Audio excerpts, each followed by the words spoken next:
Good afternoon, ladies and gentlemen. Chef Carla, Chef Rich, and I welcome you to week 3 in CU 122. Hey, ladies and gents, great job with week 2 in CU 122. There's some very impressive work that came across, and we're really excited and really enthused. However, as Chef Carla, I'm sure, is going to jump on this train here in just a second, there are a few of you that have it wrong. We do not wait till the last minute till we submit, and that causes issues and lowers grades. In the world of culinary arts, we focus on proaction before reaction. When we have a banquet, we do not wait until the last minute to do the banquet. We get that banquet is done as early as possible. So Chef Carla and I would really appreciate everyone taking a very serious note of that and start working in a proactive fashion. In other words, get your assignments done early. We got it backwards right now, folks. We're getting them done at the last minute, and we don't work that way in the world of culinary arts. Chef Carla, do you have anything to add to that? Yeah, Chef, I've been getting in touch with a lot of you guys. The submissions are quite low, so it does worry me a little bit because it's just week 2, so we need to really crank it up. I know I've talked to a lot of you guys, and time management is one of the issues that come up. So I do recommend to put together. I know Chef Warren and myself, we email you guys kind of like a quick little, schedule of what to do each week. And I know it's going to work for some of you guys. It's not going to work for some of you guys, depending on the schedule that you guys have with your family, with jobs. But it's really important that you sit down, take a look at your schedule, all the responsibilities that you guys have, and create like a little map, right? What is it that you guys gonna do on Wednesday when the week opens? Thursday, Friday, Saturday, you name it. I mean, I know we all need a little time for ourselves, but you gotta squeeze school in there, you guys, in your schedule, because this is just a short period. This is just like a year, So it's not going to be a long process, and so we have to sacrifice ourselves a little bit. I know maybe if you have the weekends off, you may want a little time for having fun, but you definitely got to put something together. And we have, like this week, we're doing 2 items, right? This past week, we did 2 items. So you can do one day, you can do the second item another day, right? And there's ways to kind of spread out your work. So please, we'd recommend for you guys to really work ahead and plan your week out. Don't leave it towards the last minute on Tuesday. I do get a lot of emails of Google Docs not working, the photos are not uploading, the power went out, the Wi-Fi went out, you name it. The list goes on and on. So we cannot help you guys at the last minute, So the only thing we can say is, well, carry it over to the late period, Wednesday and Thursday. So you still have time today and tomorrow, okay? Great words of advice. I really appreciate the statement, Chef Carla, of this is a really short period of time. It is only a year. And this period of time leads to a beautiful, successful future, and the sacrifice pays off over the years to come. So it is well worth it in the long run. As Chef Carla was mentioning, we get a lot of issues with Google Drive late on Tuesday nights. And this is why we are urging you to be proactive so you can get that done, and we can get you help with IT and help you get your assignment in bright and early. So we would appreciate everybody stepping it up just a little bit. A vast portion of everybody out there has done a fantastic job, and we really appreciate it. We just need to get everybody together on the same train, and that's what we're looking for. And I know we can do it. We all can be successful together. There's an old saying out there, and I know Chef Carla and Chef Rich are going to agree with me when I say this.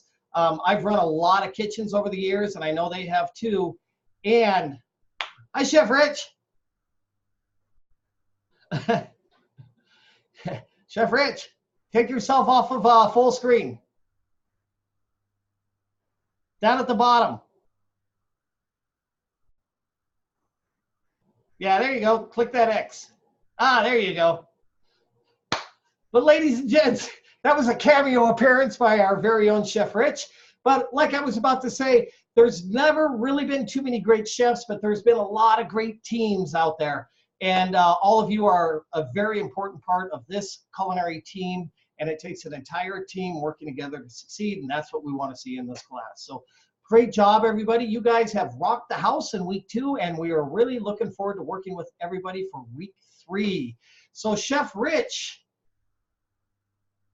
how about we circle back to Chef Rich here in a couple of minutes, and we'll move on to some other information. Sorry, I'm still here. I just wanted to say that I am here. I'm not sure why you guys can't see me right now. This is something I haven't experienced yet. But if you guys want to call on me, I'm trying to work this out. I would like to say a few things for the week. But while you guys are going through your thing, I am here. I'm just trying to figure this out right now. Sorry. You got it. As soon as you're ready, you let us know, Chef Rich. Chef, if I may say something. So week 1 already passed, you guys, right? We're already working. Well, even week 2 already passed, right? We're already on week 3. But what I wanted to say is makeups. You guys have up to 3 makeups in this class, and you can either submit a missed assignment that you for some reason didn't get around to submit it. That's week 1 for now. Or you end up submitting an assignment as makeup if you ended up getting a 59% and below. So you still have an opportunity to resubmit that for a better grade. So you do not have to wait, you guys, for like the last, week 11 or so. I actually strongly recommend that if you already missed week 1, or you ended up getting a lower grade, you didn't get a chance to fix it, I recommend to get week 1 as a makeup number 1 as soon as you can. Okay, so try to get it as soon as you can. Because right now, if you guys look at your grade, because you ended up getting a 0, let's say, right? And I'm just talking in general. If the student didn't submit, got a 0 for week 1, your grade went down. So it could be about 50% right now. But the moment that you guys do the makeup, your grade goes up again. So the sooner you guys submit it, the better your grade is gonna look. It's always best to stay on top of that, you guys. You don't know how many times I've had students that on week 11, they're rushing to try to get those 3 makeups. And that's a little too late. It's overwhelming, it's crazy, and I don't recommend that. So please start now if you miss week 1, okay? Thank you, Chef. Excellent advice. I really appreciate that. That's called procrastination, and procrastination in the world of culinary arts is the kiss of death. When you procrastinate, you're only asking for problems. So like I mentioned 3 or 4 times, it's all about proaction before reaction. Danny, did you have a question? I think your hand was up. Yes, I was talking about the makeup assignments, not particularly for this class, but for the purchasing class. Uh-huh. I don't know if you can answer that question, but I had a discussion that I got a score on. I was trying to see if I can get a better score on that. Yeah, that's a fantastic question. And the right way to answer that is to contact your instructor directly.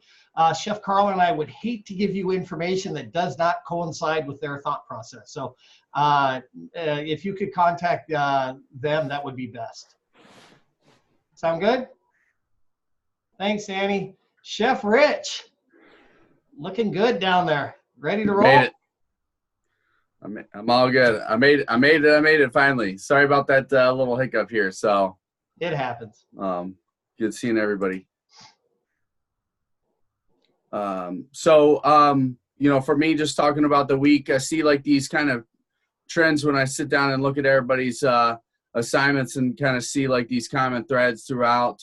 One thing that like resonates with what Chef Warren said tonight and in last time was being proactive instead of reactive. Preparation is everything in the industry. Like you just don't want to fall behind or be trying to catch up. So one thing that I love to see in all these assignments, and it seems like everybody does a pretty good job, is with their mise en place. And it's like this kind of thing where some people like are showing me these pictures of all their ingredients, but just like want to kind of clarify what mise en place is. And mise en place, what it means is everything in its place. So, where you want to show me pictures of all of your ingredients, that's great. But what mise en place is showing me all of your ingredients that are prepped and ready for this execution of your recipe. And it's not just like busy work. What it is getting you set up for these habits and these skills of being set up, organized, that make sure that you are, you don't forget anything. It makes sure that the execution of your recipes go really smooth. So when I see these projects, it's not my opinion. It's just a fact that when I see these projects that have mise en place set up, these are the projects that kind of carry on through the end of the process of the final product in a more kind of successful looking way. So it's kind of like this thing that sets you up for a great skill and habit that's gonna really bring you a lot of success in the industry with the least amount of headaches. So that's a big thing. And then also with the weekly assignments is the big thing is like as a whole, everybody's like giving me these pictures of these great projects, this great food. The narratives are really kind of a big deal for me because I like to see that skill start to develop when you have time to practice writing about food and describing about food. This is a skill that's going to kind of carry through into your career, and it's going to be really important.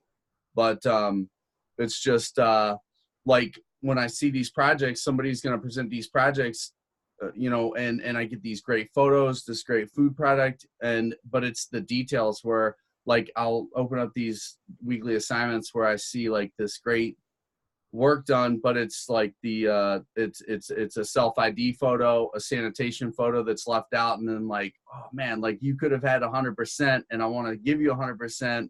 But it also kind of equates like in your future, it really is like when you show up before you touch that food, you got to look professional. You have to have these sanitation habits in place early in your career. These are the things that are building you to be a good chef. And so these like little minute details that might seem mundane at this point, I think are a bigger deal than what people kind of perceive it right now.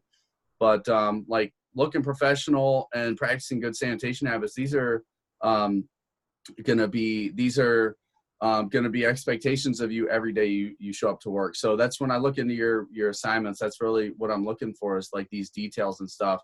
The food, the final product, like if you have these mishaps, it happens. Practice makes perfect. Knife skills, all this stuff. So, I just like to see you guys like pay attention to these details. Don't turn in this really perfect project and forget to take a picture of yourself in uniform. So that's about all I got. Chef Rich, that was awesome. I think you had some very invaluable valuable words of wisdom there to share. Number one, and I know Chef Carla will want to talk about this as well. Number one, you talked about mise en place. Mise en place is a key element to a successful execution of any recipe. When I work on the line or when I do a demo in public, if I have to take more than 2 steps to get something, then I have failed, because execution and speed allows efficiency, and that's really what we're after as a chef as far as the mechanics are concerned. Number 2, attention to detail is critical in this industry. Can you imagine if you spend hours preparing a braised short rib dish and you forget the detail of putting the beef in there? You have to pay attention to every single detail. Check and double check until you start developing these habits. Chef Carla, do you have something to share about that? Yeah, Chef, I remember going to culinary school, and the instructors would tell us, mise en place is not just the little containers that you guys have with knife cuts in front of you to create a dish. Mise en place, it's pretty much everything. It's the preparation that goes beyond, right? Just setting up a little station. It goes beyond. I'll give you an example. When I started working in the industry, I didn't have that much experience. I didn't. And so what I used to do is every single station that I used to get trained at, I remember going into like the next morning, because I used to work nights all the time for dinner. But the next morning I would just like start setting up like just a whole list of things that I needed to do for this vinaigrette, for this salad. I needed to do this. Just a whole production schedule for myself. I would print it out every time I would go to work and take it with me, because I knew that everything was there. Equipment, ingredients, amounts and things like that I needed to do. I would put it up on my station and I start checking things off as I went. And I always felt prepared. I always felt like I was ready for the rush that was coming in, and I never had issues with my chefs telling me, you forgot this, right? So it's everything. It's the mental state, that even to me applies what mise en place is, because you have to be super focused. So we want you guys to take this practice of going through this program and start developing that organization, because it's really, really important once you guys get out. I know some of you guys are already working in the industry and you definitely understand what we're talking about. For some of you guys that don't have that experience, we don't want you guys to be in shock as soon as you start going through your externship, So start organizing your time now. Thank you, Chef. Very well said. In hindsight, ladies and gents, or in a whole picture, the word or the term mise en place translated into chefism is everything from the ceiling tiles to the floor mats and everything in between. So start getting yourselves in the habit now, because it will pay dividends once you are in industry. Chef Carla, Chef Rich, thank you for those wonderful words of wisdom. Let's move forward and let's start taking a look at where we're going in week 3.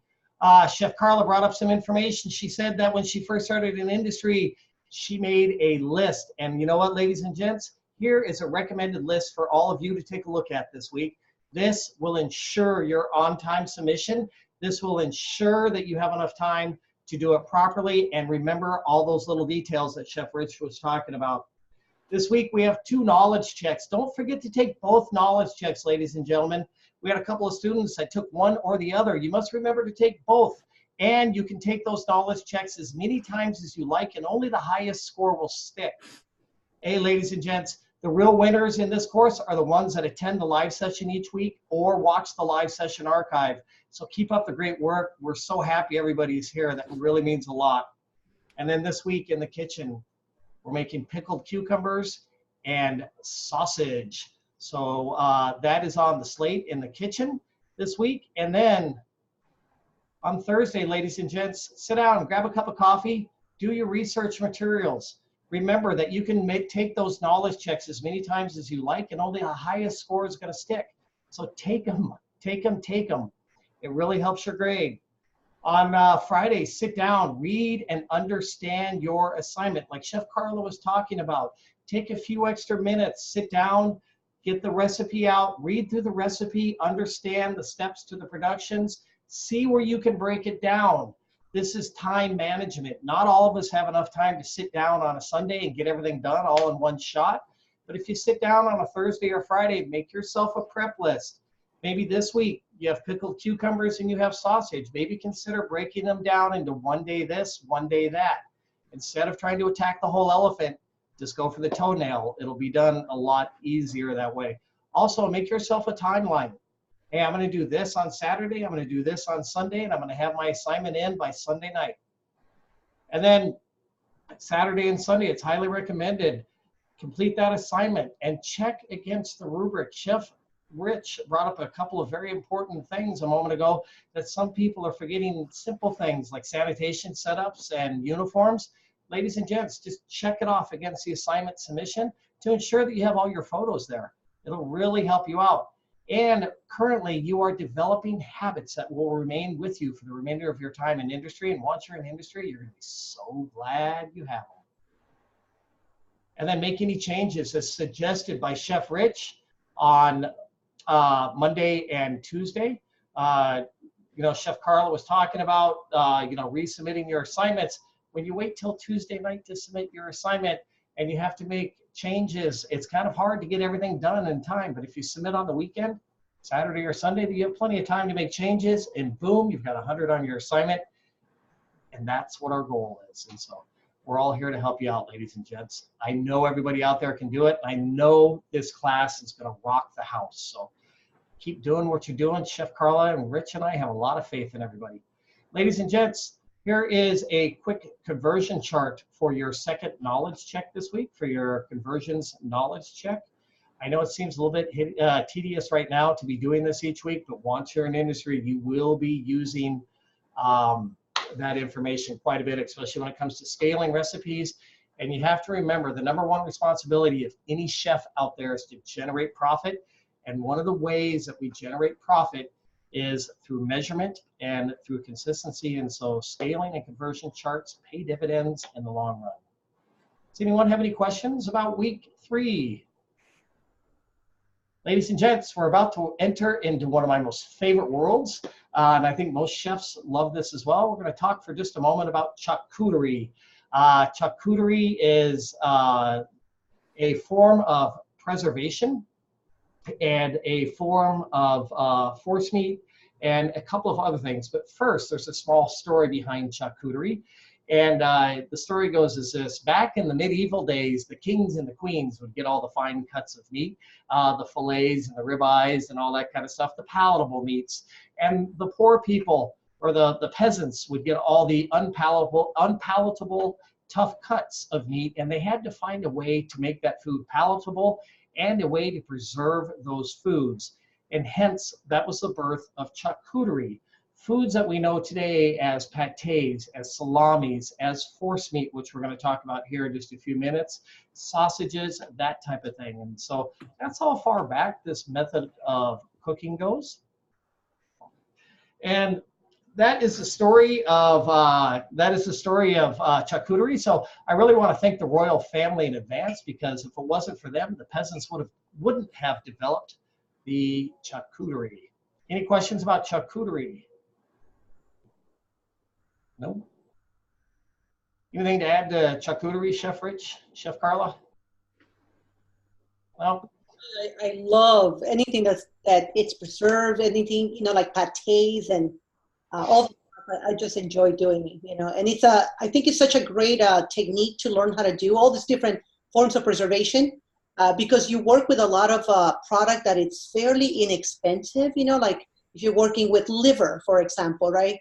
And you can create something that it's going to be just wonderful, to be able to serve. You can definitely make a lot of money out of buying inexpensive cuts to create something wonderful like sausages too, Mm-hmm. Absolutely.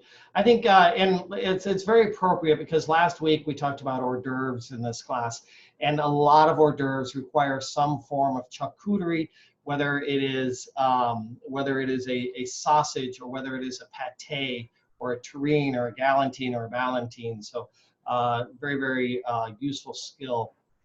So a big part of preservation, or charcuterie, like we like to call it, are a couple of things called curing, brining, and smoking. And I'm sure many of you are familiar with that, but they are three different techniques. So curing, number one, traditionally is what we do to preserve meats, right? So for example, smoked salmon would be cured, because that is a way to extend the life of the product. But today we also add certain enhancers. With gravlax, for example, we like to add juniper berries, which gives it the gravlax flavor. Or I worked in a resort where we did it with candied lemon zest and epazote and crushed red chili to give it a little bit of a tang as well. So there's many different forms of curing. Curing can be done primarily with a dry brine, with the primary ingredient being sodium or salt, right? Which helps draw the moisture to the surface and helps to preserve the product. And then the next technique that we work with quite a bit is brining. Now, brining and marinating are extremely similar to one another, and don't get them confused, because they have two distinct purposes. Brining traditionally is basically salt and water.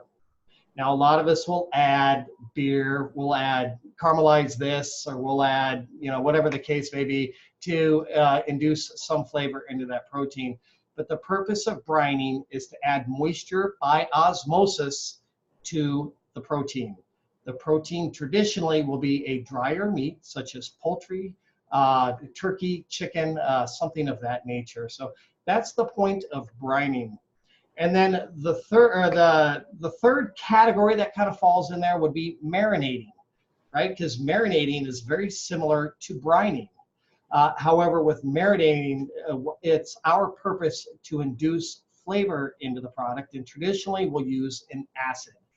But the problem is that the acid will break down the protein in the meat and cause a very, very difficult, very, very unusual texture to the protein. So you need to be very, very careful with that. And I think in another course, we'll probably get into marinating a little bit more. When it comes to marinating, though, you want to be careful with your quantity of sodium, because the sodium's primary purpose is to draw moisture to the surface. So for example, if you decide to marinate chicken breast and you're going to salt it first, guess what you're going to have at the very end, right? A nice dry piece of chicken. So that's really what you want to try to avoid doing. Does anybody have any questions about brining, curing, or smoking? Chef Carla, Chef Rich, anything to add to that? I would honestly, for me, it's just I like just going back to the beginning of the conversation about charcuterie and stuff. I think that there's a reason why a lot of chefs find all this, like they really kind of get into the charcuterie thing, and it's taking these cuts of meat and stuff and taking what, like you could find probably 20 people that could grill a filet mignon and make it taste great, and they could cook it on their backyard barbecue. But where we are chefs and we achieve like a knowledge that's going to be above and beyond what the normal Joe can do is what, like Chef Carla says, taking those Chef Warren, the less desirable meats and turning them into something that is like really phenomenal. So it kind of puts that challenge in the air there as to how do I make this cheap piece of meat that's tough, but in the end, it's going to have so much more flavor and it's going to be so much more interesting. So I think that's why we all kind of get drawn towards this, is to use those kind of cool cuts of meat and stuff that aren't so popular out in the real world and turn them into something great. Yeah. So absolutely. It's a real talent. Yeah. Real talent. Chef Carla, anything to add to that?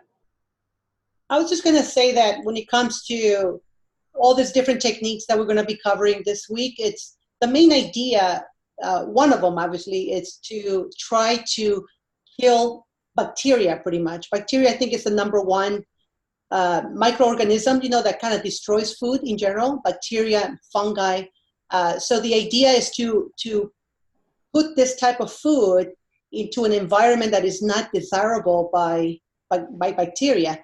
But salt is one of those ingredients, that will eventually start killing bacteria, because what bacteria want is moisture, right? They want moisture, they want food, they want somewhere, like some sort of food that it's actually very low in acid as well, that is going to start feeding from. So once you apply, a bunch of salt in a form of curing, then you start creating an environment that is not very good for bacteria to survive. So that's a lot of the, I think that's what a lot of this techniques that we're going to cover today have in common, is create an environment that bacteria and other microorganisms are not going to be able to live.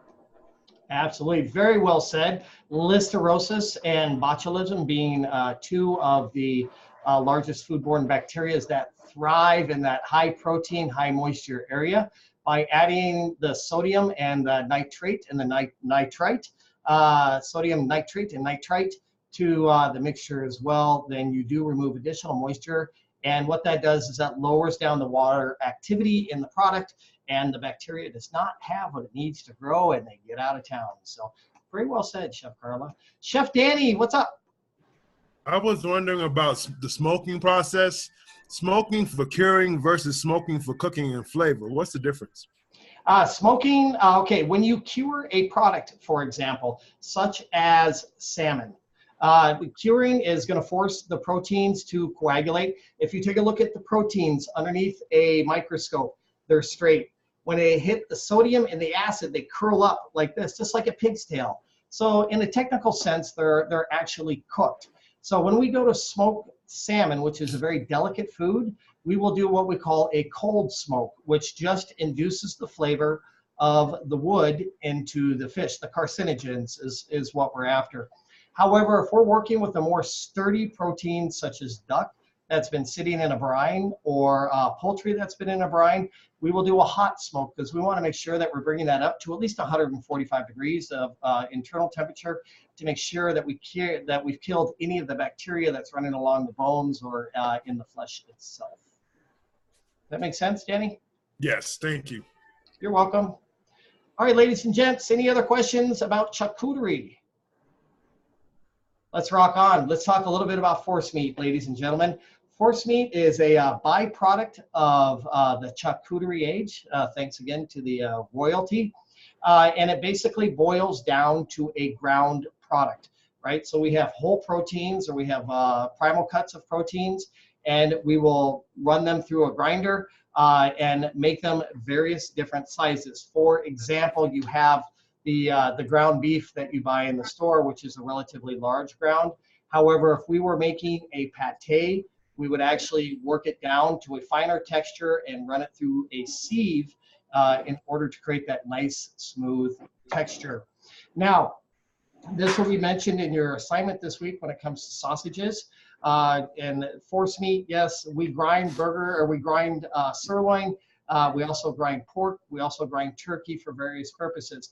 When you go to the store, you will notice on the label, it'll say 70-30, it'll say 80-20, it'll say 75-25. The larger number refers to the amount of protein, and the smaller number refers to the amount of fat. So for example, this week's recipe for sausage calls for 75-25, okay, which is 25% fat and 75% protein. So it has a relatively high fat content. Traditionally in the United States, hamburgers or ground beef will be an 80-20 grind, or depending on its application, you might want to use a 70-30 grind, depending on the amount of moisture that you're looking for in that product. Here are a couple of pictures of force meat. Like we talked about, we have the burger, then we have terrines, and then in here we have pâtés, and then in here is an actual sausage link. So force meat is basically ground meat or another type of ground protein. That protein could be a liver, could be a gizzard, it could be a multitude of different things. And depending on what our intention is or how we're going to execute the recipe will determine the size of the grind. So remember that term force meat. You're going to hear it quite a bit in industry. Does anybody have any questions about force meat? Not horse meat, force meat. Anyone? You said it was sausage. It's sausage and hamburger and liver. Liver can be force meat. It would be referred that, well, okay, for sausage itself is not force meat, but the meat to use to make the sausage, you would use a force meat to make the sausage, which would be ground beef or ground pork for this week's recipe. Okay. Danny, what's up? If we were going to use some kind of meat for our ground pork for grinding, what would we use to grind it? I don't use like a tenderloin. They're very, very lean. Do not use the loin, which is another very lean cut. The shoulder or the butt are going to both have very nice fat caps on them. However, you're going to want to make sure that you get in there with a boning knife and get as much of the sinew out of there, because sometimes that'll clog up your grinder.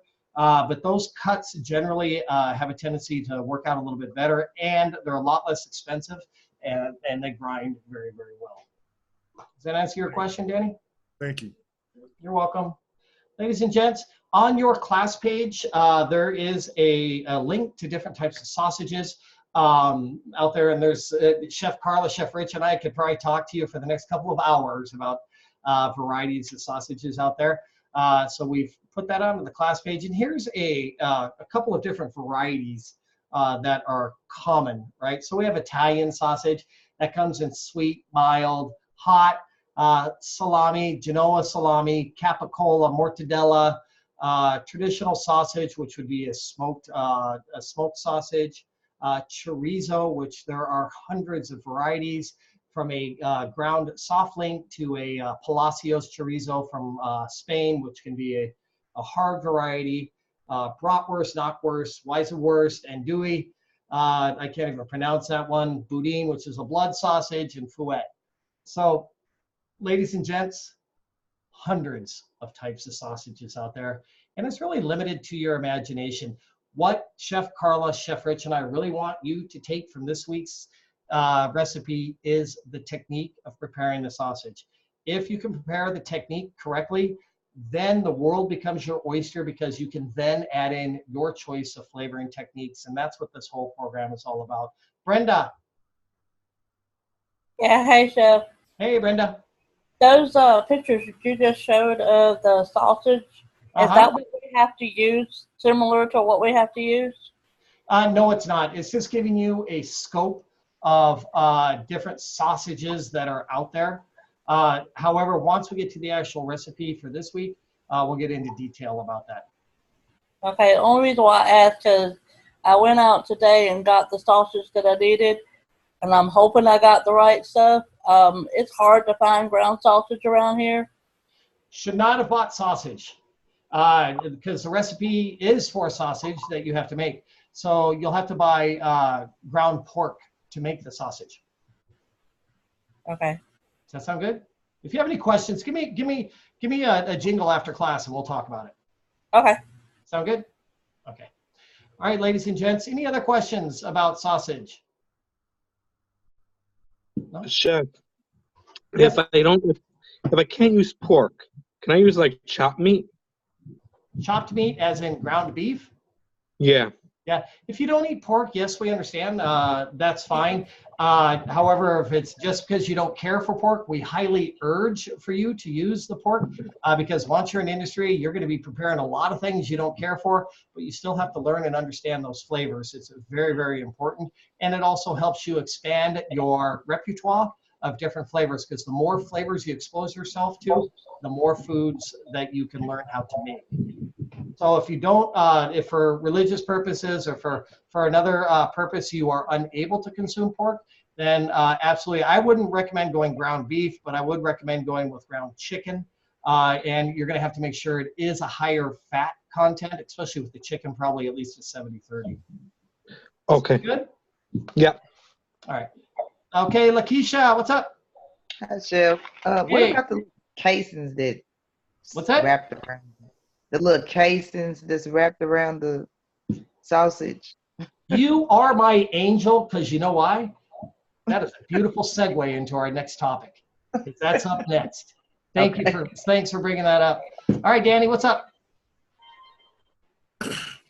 Can we use sugar substitutes like for the brown sugar and white sugar? The reason being, do you not eat sugar? Yes. Okay, that's a great thing. Traditionally, there are sugar alternatives when it comes to making charcuterie items.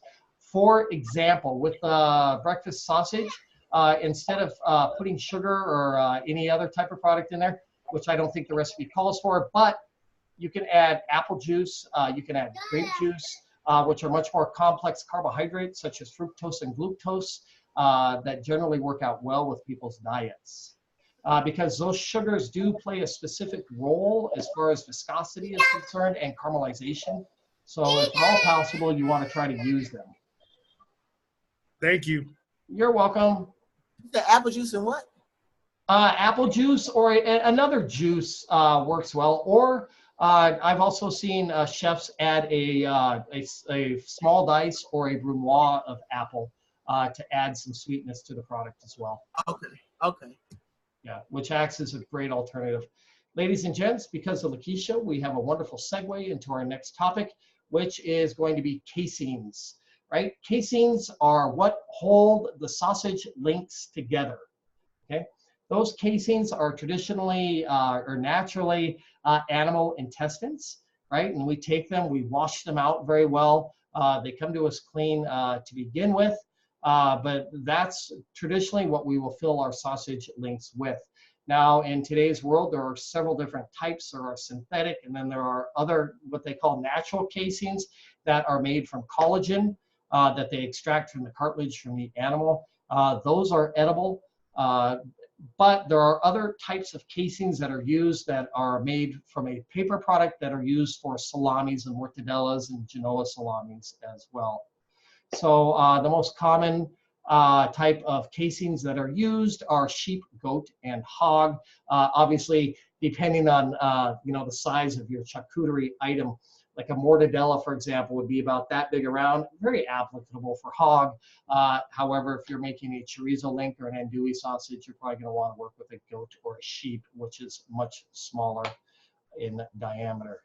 Do we have any questions about that, ladies and gents? All right, ladies and gents. Where do we find it at? What's that? Where do we find it at to get the Okay, case? that product that is not required for this week's recipe. So, however, should you choose to use it, a butcher shop, you can ask at your local grocer. They will gladly order it in for you. However, sometimes the quantity can be a little extreme. I know a lot of hunting supply stores will sell it in the frozen section. I'm not a hunter, but I did buy a sausage grinder there once, and so I did happen to notice they do sell that product. So it is widely available, and I also know that Amazon will sell it as well. Does that answer your question? Yes, thank you. Chef Carla, Chef Rich, do you have anything to add before we head into the world of sausage? Just wanted to say that I've actually had students who have purchased casings at Amazon.com, believe it or not. So Yeah. if you cannot find some of those stores around your area, you could just go into the website. I know everything's online now, you know. Yep, including us. Yes. Yeah. All right, ladies and gents, let's talk about this week's recipe. So, you know, we do have a little bit of brown sugar in here, and I hope everybody understands that, you know, white sugar, I'm pretty against it altogether. I think it's probably one of the most addictive substances on this planet. So sugar substitutions, I'm all about, especially when it comes in a natural sense. Monk fruit sugar, Danny. Monk fruit sugar, which is available at Costco. It's also available at Sprouts, and it's also available at Whole Foods, is a fantastic substitute because it is a natural sugar that they remove the carbohydrates from, if that makes any sense. So it's very difficult to tell the difference between monk fruit sugar and sugar cane. And sugar from, by the way, ladies and gentlemen, come from 4 major sources in the world. We have sugar cane, we have beets, sweet potatoes, and corn that produce the majority of the world's sugar. So brown sugar is in this week's recipe. It is made from white, processed, refined, granulated white sugar that is mixed with molasses, which is a byproduct of the sugar manufacturing process itself. So they pull it out and then they put it back in. Let's take a look at this week's recipe. Before we do that, Michelle, what's your question? Michelle? Michelle? Why don't we go to Manuel real quick and then we'll come back to Michelle. Yes, those casings, you can also get them at Walmart. I had a question earlier. Sure. And I asked it on the messenger. Since we are in full effect in the hunting season, I have deer meat and I have pork meat or pig. We do our sausages here with those two. Is that, I mean, we've done it for years. Is that a good way of doing it, or do you want me to follow the recipe that your guys are gonna give us? Are you Chef Carla or are you Chef Warren?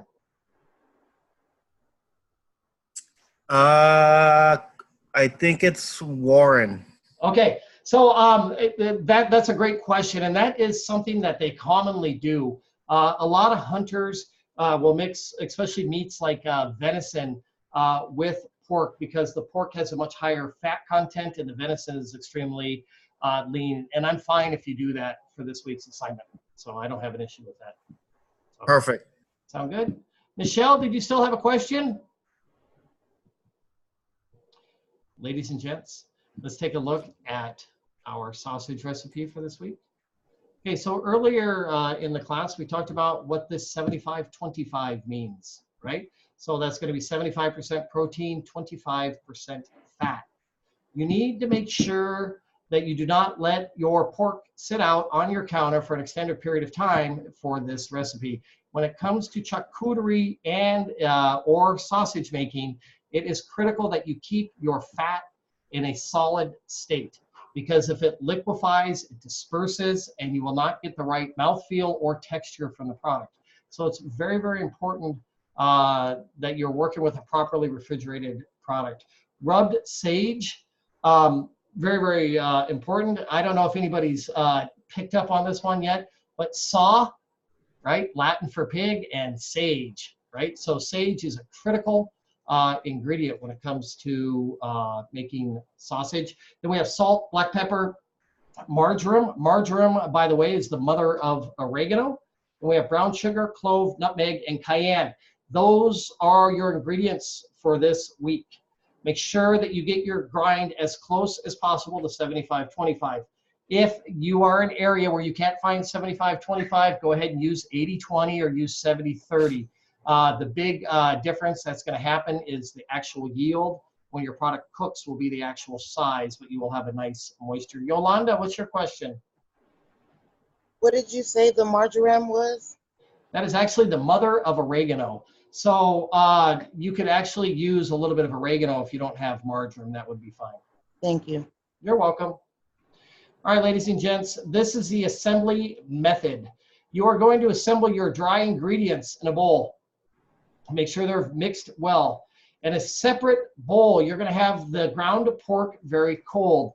Whenever it comes to making sausage or any other kind of charcuterie, cold fat is a critical element. If you allow that fat to liquefy, you're going to completely lose the texture of your sausage.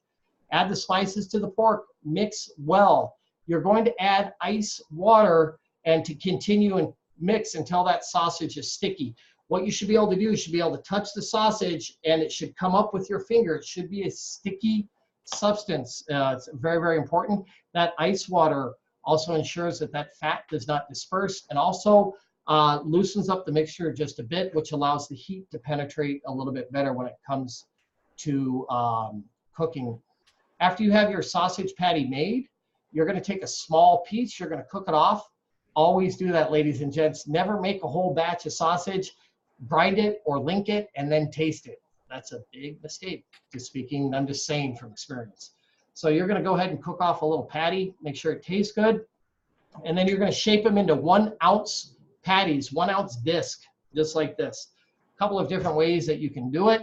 You can take a piece of plastic wrap, you can put it down on your counter. If you have any PVC pipe, right, it's about 1 inch in diameter, you can actually force it in there. Just cut down your PVC pipe so it's about that thick.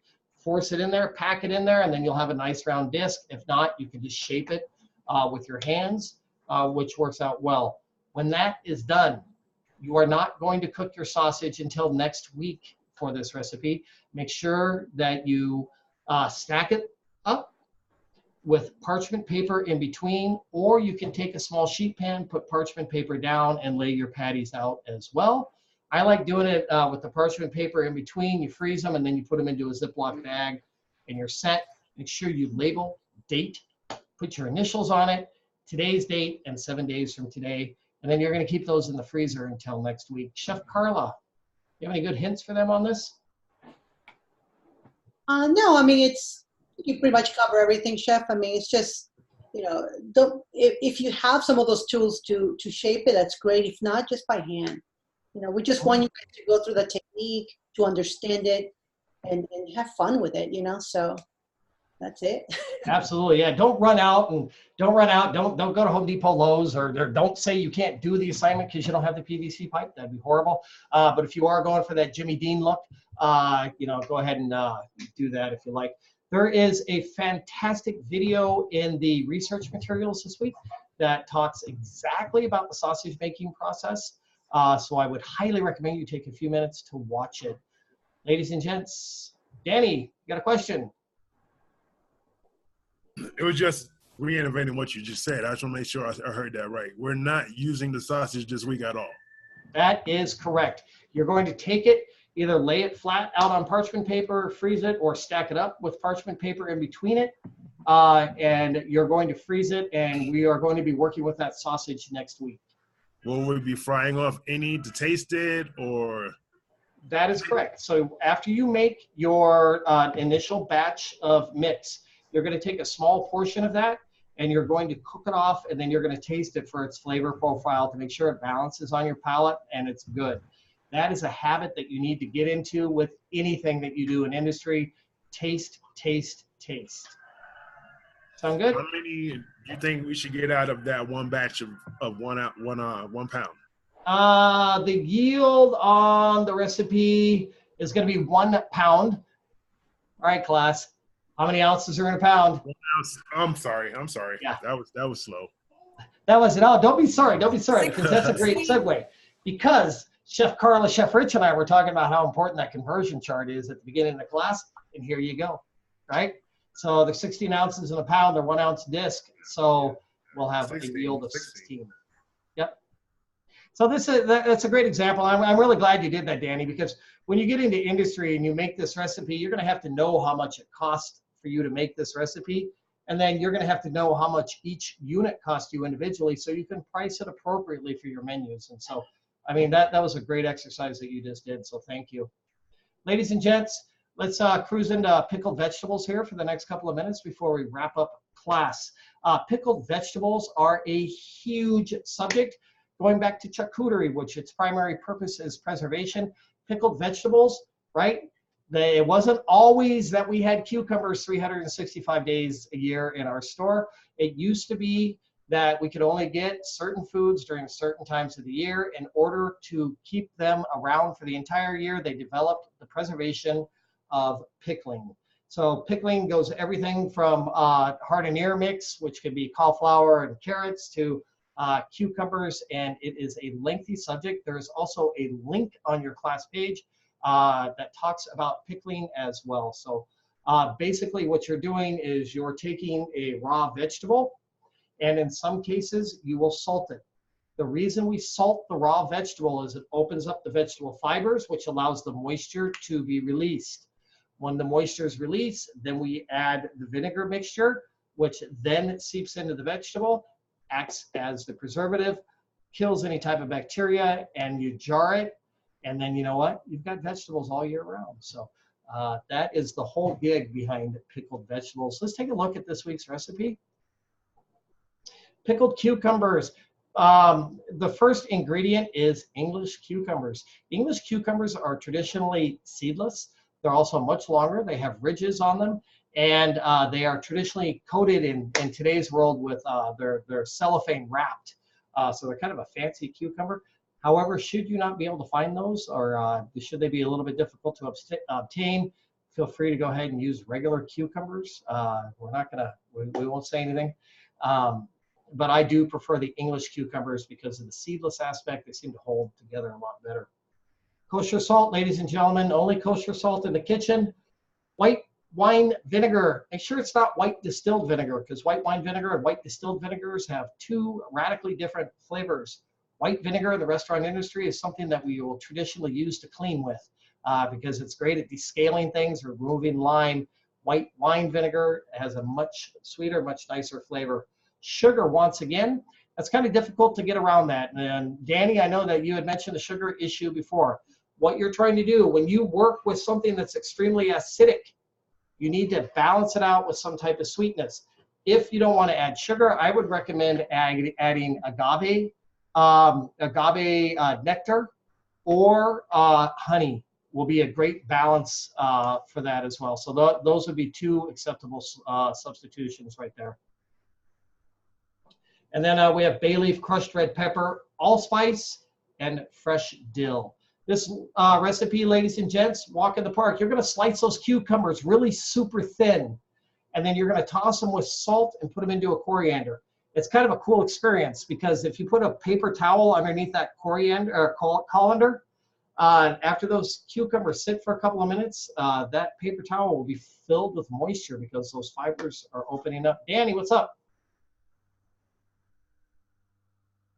Oh, Danny. Yes, I brought some pickling spice. Can I use that? Yeah, you could, but I wouldn't recommend necessarily doing it for this one. This is a little bit of a different style of pickling. This is what we refer to as a quick pickle because you can eat it right away. That pickling spice takes a while to be able to work itself in to the dill, cucumbers, and to that type of thing.